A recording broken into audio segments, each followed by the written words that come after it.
Hi, my name is Musajet, and after a long period of time, I'm back with a video with my voice in it, as I do believe that a deck tech on Abzan Cauldron Elves is needed. In this video, I will analyze how I built the main deck, why I built it like that, as well as the sideboard, some sideboard options, and I will talk also about the release of Modern Horizons 3, and that we already know that Priest of Titania will be part of it. So let's start by stating the obvious. Elves is a synergetic deck. It's a deck that every card in your library is working towards the goal of winning, but none of those cards alone is going to win the game for you. In contrary, you have decks like Youngmoth or Titan or Creativity with that Archon of Cruelty that as soon as those cards land, they pretty much win the game on the spot. This is not the case with us. In this version of Elves, I have two parts in it. We have the combo element as well as a grindy element. I do believe that Magic has changed a lot over the past years. Many powerful cards have been printed into Modern that are very powerful, so we cannot rely only on one strategy as we had in the past with Shaman of the Pack. Shaman of the Pack was great, especially when you had a strong board state, something that it's not easy anymore to achieve. The main is tuned to be both fast and grindy, whereas post-board we can switch gears accordingly in order to facilitate one of those two strategies. Against high removal mid-range decks like Scam or Mectide, we can remove, and we will remove the Vizier combo. We don't want to rely on it, and go into a grindier plan. But against decks like Titan or Hammer, we will switch into our fastest gear, and we will try to finish the game as fast as possible. This list has more lines of play and ways to win than older versions, especially because of the use of Agatha's Soul Cauldron, and it might be a little bit more challenging to pick up and play, especially if you're not used to playing with Cauldron. I am certain, though, that if you get the hang of it, you will love it as much as I do. So, different ways to win are obviously the Devoted Vizier combo. We have an Elf Ball with Warmaster and the Lords, and you can beat down the opponent like that. And we have the grindy element with Cauldron, Realm Walker / Elven Chorus, Grist, Visionary. We have the classic way of winning, which is the Archdruid together with the two pump creatures we have, which is Warmaster and Azuri. And there is also in between a combination of those cards that can get you there. No matter what plan gets you to the victory, you should always keep in mind that the Devoted Vizier combo isn't there just to win games, but it also works as a valuable fear agent against the opponents. Sometimes you might not even use the combo. It's there to intimidate them and to help you create a false tempo advantage by threatening an instant win. The opponents will always be afraid of the Vizier Devoted Druid combo, even if you don't have it in the deck. Always keep that in the back place of your mind because it's something that I have noticed has won a lot of games for me. So let's start with our mana base. First of all, let's state the obvious. It's a very greedy mana base. We run 2 Bosages, 3 Caverns, only 1 Overgrown Tomb and a Temple Garden, 6 Fetchlands, 2 Yavimayas, and 3 Forests. For me, the reason that this land configuration works is actually Yavimaya that glues the whole deck together, the whole mana base at least. Boseiju is our main deck land destruction and artifact or disenchant effect. I will avoid playing it unless it's 100% necessary. It's priceless against like Tron or Hammer or Amulet or anything that plays Saga. And it synergizes very smoothly with Curion Ranger and Yavimaya that turns everything into a forest. Boseiju together with the rest of my sideboard totals up the amount of disenchant effects I have in 8. A number that I believe is more than enough for most matchups in Modern. After that, we have 3 Caverns of Souls that are mainly there for control matchups, but they can also work as a mana fixer in order to cast Vizier of Remedies or a Grist. As I said already, we only run 1 Overgrown Tomb and 1 Temple Garden, which sometimes might be a problem if you want to consistently cast Vizier and Grist. Cavern of Souls synergizes very well with Yavimaya as well as Curion Ranger, as Yavimaya turns the Cavern of Souls into a forest, and we are able to replay the card every turn, to the land every turn, and cast whatever we need. There are 6 fetch lands in the deck, but only 5 fetchable lands. The reason I run 6 fetch lands is they allow me to shuffle the top of my deck when I need to, let's say, manipulate it, especially when we play Realm Walker or Elven Chorus. Obviously, they are there also to fetch the needed color. For example, I will fetch for Overgrown Tomb when I need to cast Grist, or I will fetch for the Temple Garden when I need to cast the Vizier of Remedies. For me, the most important card in our mana base is actually Yavimaya. And the reason I play 2 is exactly as I said at the beginning. It's a very greedy mana base. Uh, Yavimaya turns all our lands into forests. If you check, we only run 5 forests in the main. So Curion Ranger wouldn't be as effective if there were not 2 Yavimayas. I need to have a consistent way of finding a Yavimaya to play in order for the whole strategy of the deck to work. Curion is a vital part of the core engine of the deck, at least for me. As I've mentioned already, we have many combos with Boseiju as well as Cavern that Yavimaya allows us to bounce them back in order to replay them whenever needed. Furthermore, Yavimaya with Curion Ranger protects us against land destruction effects like Field of Ruin or Demolition Field, because you can pick up the deck you can pick up the land whenever you need. This has many different ways of using and abusing it. For example, if the opponent has a Field of Ruin and he taps 3 mana in order to crack one of your lands, with Yavimaya, you pick that land up, the opponent uses 3 mana, he doesn't do anything with it, you have the land, and most of the time they don't have any more mana to spend in the turn. Something though that you should always be very careful of is that if you play Yavimaya, you're granting the opponent green mana too, because all lands are turning into forests. This is something that could be abused by decks like Tron or Hardened Scales, not as much, but they can, Amulet Titan, because they need green mana in order to run their decks. Most importantly, when you're playing decks that run engineered explosives, like Murktide, that play 2 colors in their deck, if you play Yavimaya, you're granting them the 3rd color they need in order to crack an engineered explosive from 3 and wipe all your 3-drops. This is something Scam and Murktide will abuse the most. In general, I prefer running the deck on 18 lands and 7 mana dorks, as I want to maximize my chances of having a turn 1 dork and 2 lander. The deck could possibly run on 17 lands, but throughout my testing, I figured out that I wanted something more consistent and I wanted permanents that could stick on the board. Since we're talking about a high removal format, I do believe that having lands that can stick on the board instead of mana dorks is vital in order to achieve the win. So we are moving to our creatures and to our spells.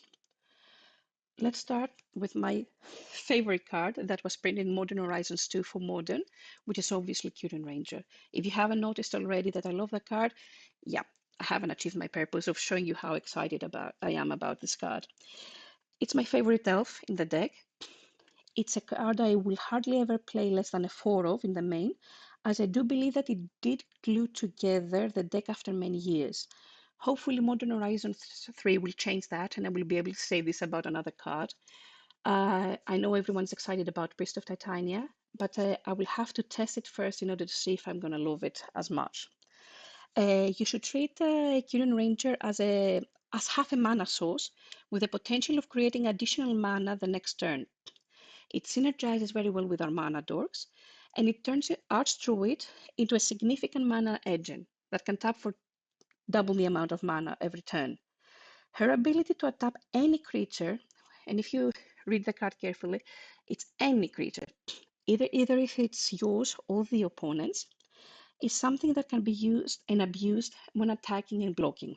For example, one of my favorite strategies is attacking with an endurance, leaving it tapped, and my opponent's turn, they might try to attack. I untap my endurance using the Curion Ranger's ability. Obviously, I do have a forest in play, and I have a chunky blocker that is a surprise chunky blocker that most opponents won't think of. Furthermore, it's worth repeating that it's exceptional against land destruction decks like mill or coffers, and they can also be used against merfolk, something that you will see next week, probably Wednesday on in my video, because they cannot turn lands into islands. One of the main strategies for merfolk to win is actually to turn all your lands into an island and have island walk and beach you. This is something that Curion Ranger helps us against.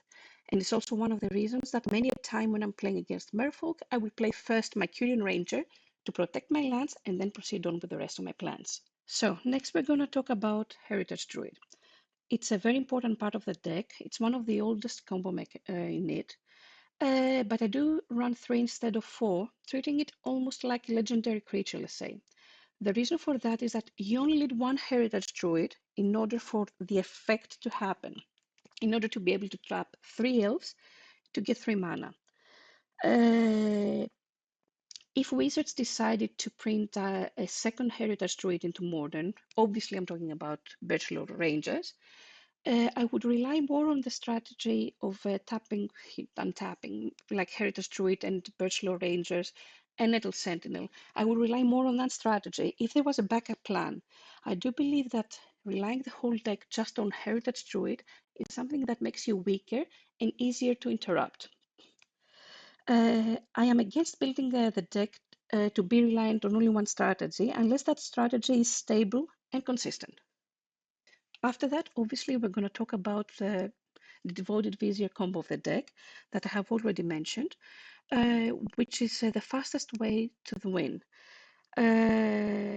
Apart from the combo, Devoted Druid, though, synergizes very well with the rest of our elves due to her 2 toughness. It's a 0/2. And the ability to tap even for 3/1 in 1 turn if you have a Lord on the battlefield, because it becomes a 0/3. This grants you a mana boost in 1 turn, although not in multiple turns, when you need it. Furthermore, it's our only mana dock that doesn't die to Bowmasters or Ren. This is for Devoted Druid. Vizier, on the other hand, is one of the 3 non-elf cards in our main, and there is there to ignite the combo, as well as protect our creatures against Yawgmoth. Vizier's ability, not that our creatures cannot get -1/-1 counters, turns off Yawgmoth's strategy, which is putting -1/-1 counters on creatures. So if they target one of our creatures while we have Vizier of Remedies in play, always remember that we don't get the counters and they do not draw the card because the ability fizzles. Obviously, with the arrival of Modern Horizons 3 and the introduction of Priest of Titania into Modern, I might reconsider playing the Devoted Vizier combo. But this is something I don't know how I'm going to handle it yet. I'm leaving it aside for now, and I will deal with it when the time comes. Next, we're going to talk about Elvis War Master, which is another excellent addition to the deck. It's been in the deck for quite a long time now. It creates both bodies, 1 body per turn, each War Master, and it provides us with a second pump effect that I think that the deck needed. It gave it extra redundancy. Without it, the Devoted Vizier combo wouldn't be as playable in Elves.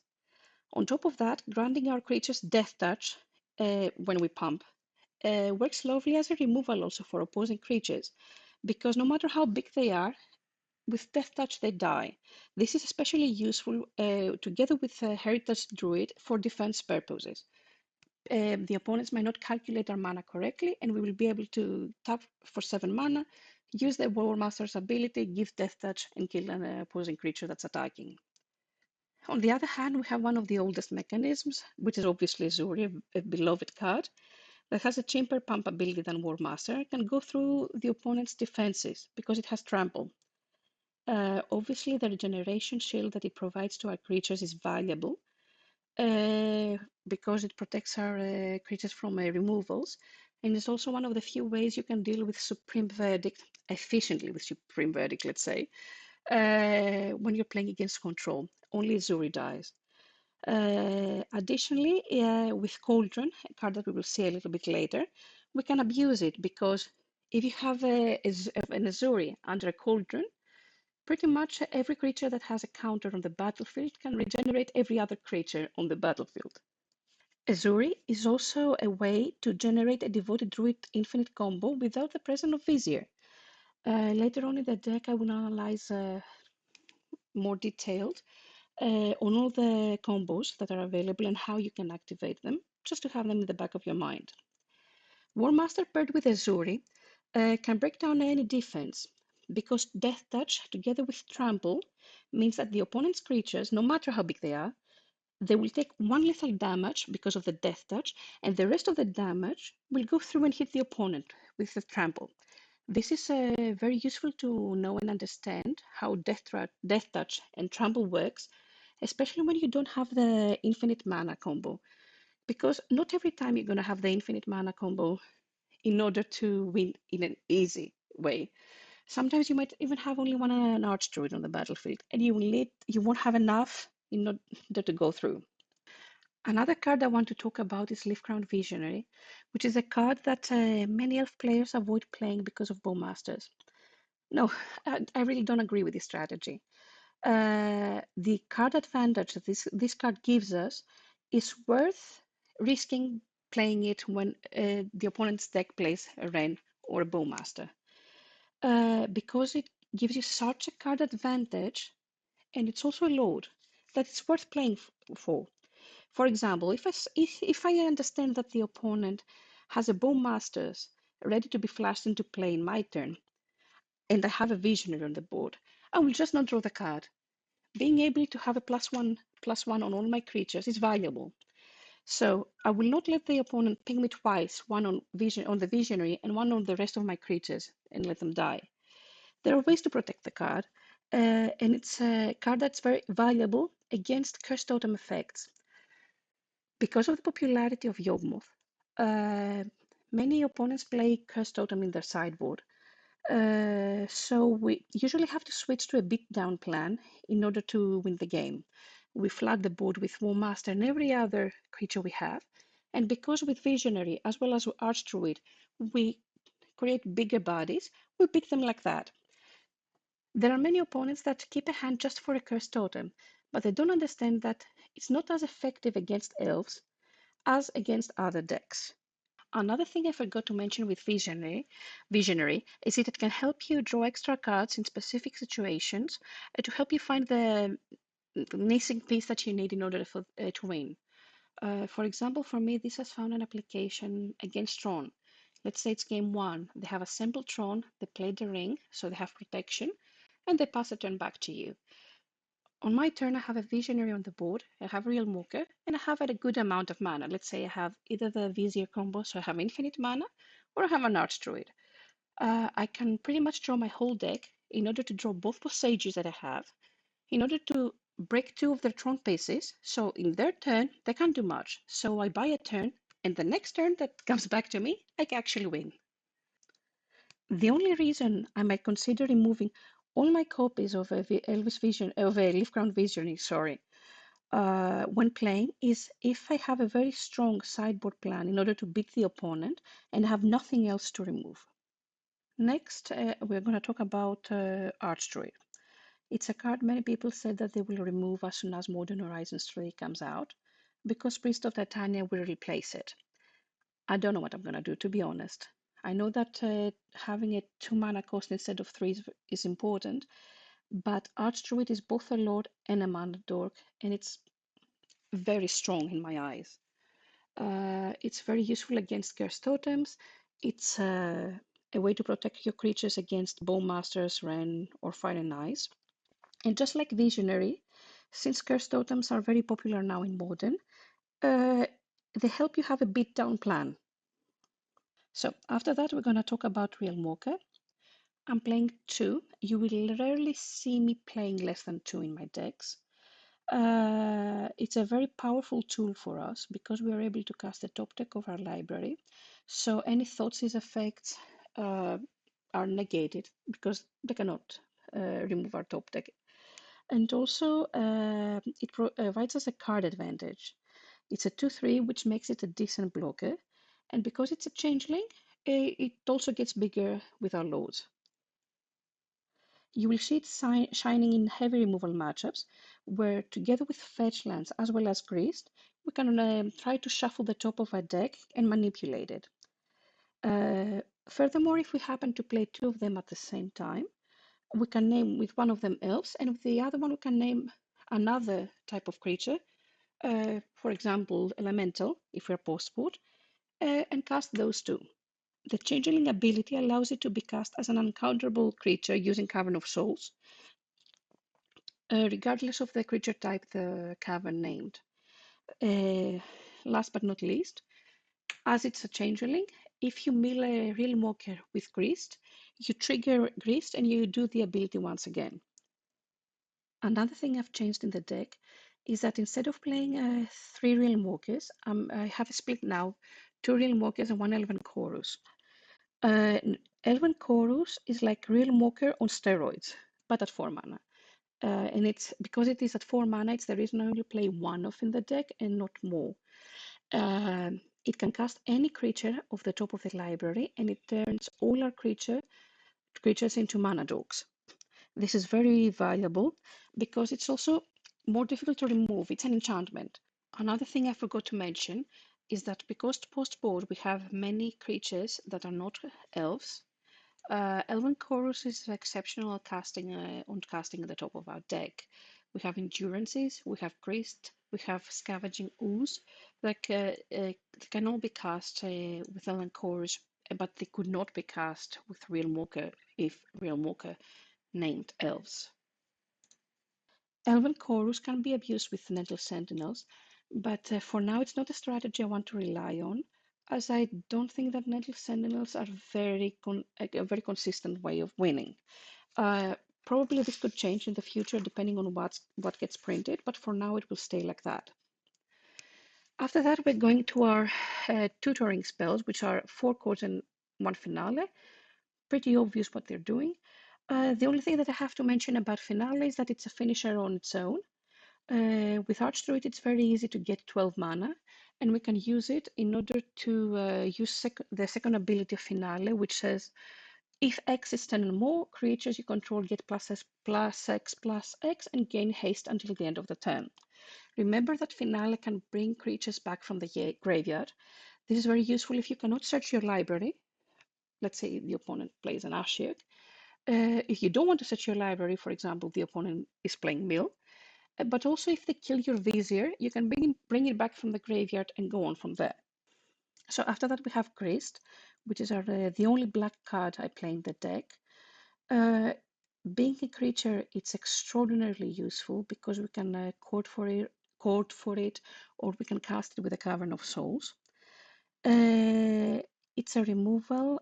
It helps with the top deck manipulation, let's say, but it can also mill cards in the graveyard that we can abuse with Agatha's Soul Cauldron, which is the last card I will talk about in our main. Something that you should always keep in mind is that when you're playing Grist and you do the -5 ability, if Grist lands in the graveyard, it counts herself too. So whatever amount of creatures you have in your graveyard, you have +1 because Grist is already in the graveyard when the ability resolves the -5. Last but not least, we have the Agatha Soul Cauldron, which is the spiciest addition to the deck.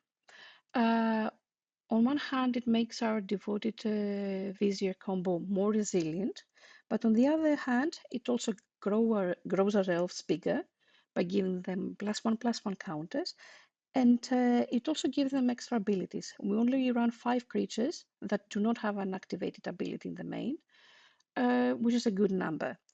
On top of that, it's a main deck graveyard hate against opponent's decks. For example, Murktide, Reanimator, and other decks like that. It synergizes very well with Devoted Druid. I don't believe that we should run more copies of Agatha's Soul Cauldron, because it's not a strategy that we want to rely 100% on it. Plus, it's a legendary artifact, meaning you can cast only one. So, which are our ways to win with the main deck? Let's start with the easiest one, the most obvious one, which is we're playing our elves, we have an elf pool, we have our lords, we have War Master creating bodies, and we just attack the opponent with activation of War Master's ability or Azuri or not. The second one is to go into a grinder game with Cauldron, Realmwalker / Chorus, Grist, and Visionaries. We are trying to create a card advantage with Visionary. We have redundancy, resilience with Cauldron, meaning any card that they remove from the battlefield, we can put those abilities on our creatures using the Cauldron. We also have Realmwalker and Chorus that allow us to cast the top of our deck, and we have Grist in order to manipulate that by milling cards in the graveyard that we don't want, cards that we can use Agatha's Cauldron, obviously, to add the abilities on our creatures. And Grist works also obviously as a removal for creatures and planeswalkers. Last but not least, we have the fastest combo in the deck, which are the combinations between Vizier, Devoted, Azuri as cards. The most obvious one is the Vizier plus Devoted Druid plus War Master or Azuri, or Finale of Devastation. It's a very straightforward plan. You pump for infinite mana. Not you pump, you create infinite mana and you finish the game with War Master and Azuri. Finale of Devastation does exactly the same, but every creature you play has haste and all that. The second plan is with two Devoted Druids and Azuri. The two Devoted Druids should not have Summoning Sickness though. As the Azuri activation grants us +3/+3 on our creatures, it means that our Devoted Druids can create 5 mana again, to be precise 6 mana. So you can do another activation of Azuri. Over time, you will have 1 mana left over. With that 1 mana left over time you create infinitely big creatures that can attack for lethal damage. The last combo is having 3 Devoted Druids and a Heritage Druid. We don't care if the Devoted Druids have a Summoning Sickness. With Heritage Druid's ability, you tap for 3 mana with the 3 Devoted Druids. You do that twice. You untap your Devoted Druids and you do the Heritage ability again. So you have 6 mana in total. Because Azuri needs 5 mana to activate, it's the same loop as with the 2 Devoted Druids and an Azuri, which means that you can do this over and over again. And as long as you have at least one creature that can attack, you can attack for lethal damage. So we are moving on to the sideboard. First of all, we have Scavenging Ooze, which is a very old card, but it's a versatile mid-range card. It can gain life, it's a graveyard hate, it synergizes very well with Agatha Soul Cauldron, as it gets counter on its own, and you can do all the abilities of the other elves without even putting a Cauldron counter on it. Many people avoid playing it. You can pick something else to play, but I really believe that's a great addition to the deck. It helps you against burn matchups, which will always be around, no matter how popular they are. It's great against Scam and other graveyard decks. Uh, I would also bring it against Yawgmoth. It's not as effective, but it works against them. After that, the deck that I have, the card that I have for Yawgmoth is a Pithing Needle. It's a tool that can name planeswalkers, creatures.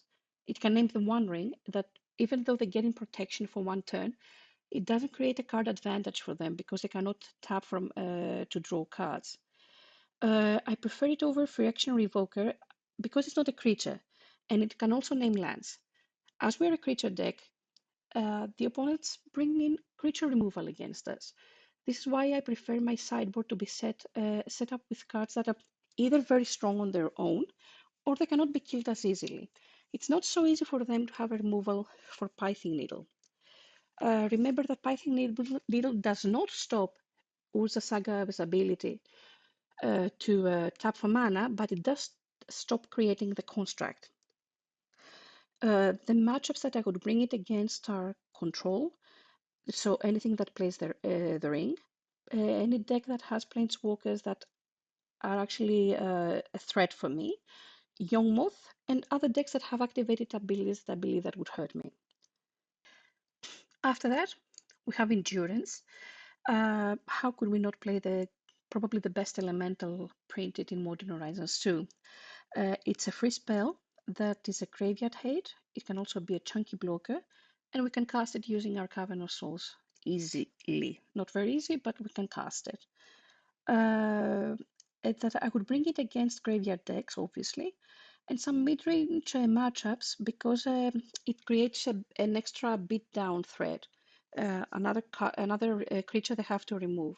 Remember that when you're playing against mid-range decks, like Scam, for example, they're trying to kill your threats and land their only threat in order to beat you.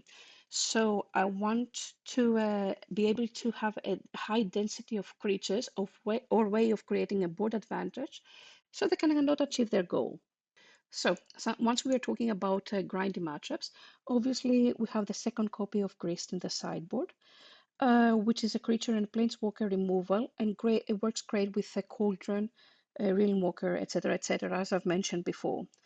I would not bring it against Titan because you should treat Titan as a combo deck rather than a creature deck.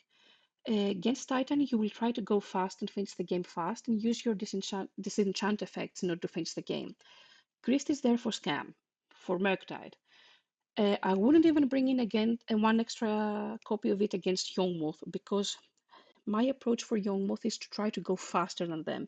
You will never be able to outgrind the best grinded deck in Modern right now. After that, we have Reclamation Sage that I should probably put together with Forces of Vigor as well as Pick Your Poison here. Pick Your Poison, actually, we'll talk about it separately. Reclamation Sage is there for Cursed Totems. In the rare case scenario that Cursed Totem is a problem for you, Reclamation and Bosages are the only two ways for you to remove it. So usually when I play Reclamation, I might keep at least one card in the deck to be able to tutor for it. It's an elf, so obviously it synergizes with the rest of our deck, it synergizes with War Master, with Archdruid, etc., etc. Force of Vigor, it's another free spell that it's conditionally free. You have to cast it in your opponent's turn. It's one of the best disenchant effects and can be cast against Amulet, Tron, Hardened Scales, Hammer. It's a sideboard staple for a long time now. Our last and newest artifact slash disenchant effect is Pick Your Poison. A very nice card that's for 1 mana. Makes it easy to play for us. It's sorcery, but if it wasn't a sorcery, it would be a broken card. That it has 3 modes: destroy an artifact, sacrifice an artifact, sacrifice an enchantment, or sacrifice a creature with flying. Especially the ability of sacrificing a creature with flying is very important against decks like Murktide or Zoo that has the dragon. After this card was added to the deck, I'm not as much afraid of the opponent casting a Murktide. Sometimes when they cast it, they have to tap out, which means that in my turn, I can just ask them to sacrifice the creature. They have both emptied their graveyard in order to cast a Murktide, and I got rid of the threat. Furthermore, Pick Your Poison is exceptional against the ring. It's for me in the deck as I played, it's the only way of removing effectively the ring. I am not a very huge fan of Haywire Might because it does not. If I would play Haywire Might, I wouldn't play Reclamation Sage. The problem with that card, though, even though it synergizes with Cauldron, is that it's an activated ability. So if the opponent does play a Cursed Totem, I wouldn't be able to remove it. This is why I'm not playing that card, apart from the fact that it's not an elf too. Do keep in mind, though, that Pick Your Poison has to be, when you're using it against decks that run a lot of artifacts or enchantments, you have to time it well, because sometimes they have so many artifacts or enchantments on the battlefield, and because the opponent chooses which one to sacrifice, it's not so easy to be played later on in the game. You have to time it very well when you're playing it. When I wrote the sideboard guide for the deck, I will link down below the primer as well as a sideboard guide. Um, I was playing Turn the Earth in the sideboard. The reason for that was Goryo's Vengeance reanimation decks. The reason to play Turn the Earth is because it has flashback. Even if they discard it from your hand using a Grief, using Thoughtseize, or even if they counter it, obviously not with Force of Negation that exiles cards, you're able to flash the card back from the graveyard and play it again. So it is a resilient card. I use it obviously against Burn too, because you gain 2 life every time you cast it and it resolves. It wasn't the primary use, but it was useful in that matchup too. Keep in mind that you use up to 3 different cards, and it says in graveyards, which means that you can use both your graveyard as the opponent's graveyard or none. Because, for example, the opponent might have milled or got rid from your hand a Cauldron. So you can target your Cauldron plus, let's say, a Fatal Push from an opponent's graveyard and put them back in the deck. So as the meta is changing rapidly, you'll see that I have a 2 of Collected Company, a card that's controversial for many elf players. I added those in the sideboard. The meta is shifting again.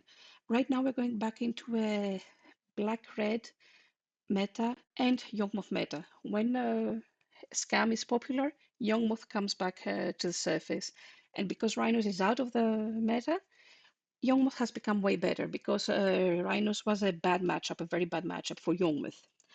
The league that I will post on Wednesday will play 2 Collected Company in the sideboard. The reason I play this card is that it makes the deck faster, but it also creates a board advantage because you can put two creatures in play. As Greased is also a creature, you can put a Greased also in play, which is also very valuable. I don't know if I'm going to stick to that card. I'm trying different sideboard configurations. Right now, my main goal is to find a way to deal with Yawgmoth. I will see how it goes and I will change the deck accordingly, and you will see it in my following videos. So now that we have analyzed the deck as I play it right now, there are also some other potential sideboard cards that you could consider according to your local game store meta. Obviously, the first choice was Chalice of the Void, which is exceptional against decks like Rhinos or Living End. Or I would even bring it in against Prowess, because that deck runs mostly on 1. Elves, no matter what people believe and no matter the amount of 1-drops we have, does not run on 1. The deck operates on 2. So never be afraid of a Chalice on 1 with Elves. Furthermore, you do have the Caverns of Souls to protect you against those strategies. Another great sideboard card is the Stonebrain. Many people play it. I don't like to play it because sometimes I figured out that it was a little bit too slow because it requires pretty much 2+2, 4 mana to do the ability. Especially when I was playing second, I didn't get the effect that it had on time. It's great against combo decks like Creativity or Yawgmoth. So if your meta has those cards in, those decks in, maybe you should consider playing it. For now, I'm trying to find out different ways to deal with those matchups rather than Stonebrain. I might come back to the card though. Another card that I will always have in my heart is Leyline of Vitality. I switch to it when it's a burn-heavy meta because it's a card that can beat that matchup on its own. It's another free spell because I love playing free spells. It frees up my hand. And it's also a card that even if you play it on the game later on, it is still useful, unlike, for example, Leyline of the Void. Other potential sideboard cards are Dismember for extra removal, Veil of Summer if you have a black and blue heavy meta. Do not bring in, though, Veil of Summer against Yawgmoth. It doesn't do anything. If we have a combo or a control meta, you could consider bringing in Thoughtseize. But I would consider changing the mana base a bit because having only one black source is not going to make it very easy for you to cast it. You would have to make a lot of changes to add at least 2 black sources in the deck. Then we have a Soulless Jailer that doesn't seem that necessary anymore, but it stops any Cascade decks. And no, do not bring in Soulless Jailer against Yawgmoth. It doesn't do anything. Trust me. If they land Yawgmoth, you're not dying because of their undying creatures, you're dying because of Yawgmoth itself. As I've also said, Haywa Might is another option that you might consider playing, especially if you don't have three forces or vigors. But it's not a card that I like it because of cursed totems. Also, if you consider changing your mana base, you can go for a more white splash and try cards like Mark of Asylum, Rest in Peace, Hushbringer, Dranith Magistrate, Baraton Forge Tender, or Sanctify Alvec. So that's pretty much the deck. If you have any questions, obviously ask away. I will leave in the underneath all the information on how to reach me, how to find me, deck lists, sideboard guides. This is the reason I posted only once this week, because I wanted to work on that, and because my time is a bit pressed, let's say. I didn't have as much time in order to do everything together and post leaks. Um, Last but not least, what is out there for us after Modern Horizons 3? We know that Priest of Titania comes out. This is probably gonna change the deck a lot. It's gonna lower our mana curve. I don't know how exactly it will happen, because I do expect, or at least hope, that other elves will be printed out in Modern Horizons 3.